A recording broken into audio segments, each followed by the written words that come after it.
Hai, Assalamualaikum. Saya Dr. Jakia, pakar mata dari Mawar Medical Center Seremban. Hari ini saya akan berkongsi informasi mengenai penyakit katarak.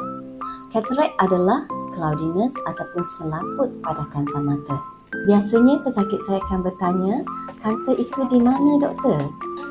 Ini adalah model mata yang menunjukkan struktur mata. Lapisan paling hadapan adalah kornea. Di belakangnya adalah iris yang membantu dalam eye focusing.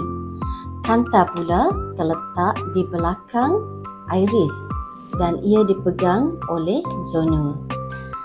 Katarak mempunyai banyak sebab yang melibatkan semua peringkat umur.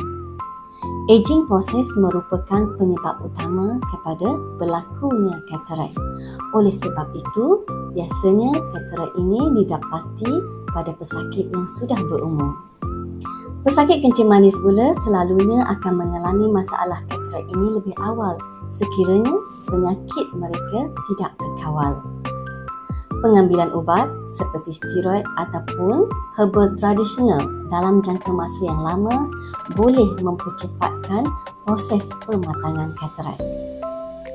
Sebab lain yang boleh menyebabkan katarak adalah keradangan pada mata, trauma ataupun kecederaan pada mata, congenital iaitu katarak yang dikenal pasti pada bayi dan juga kanak-kanak.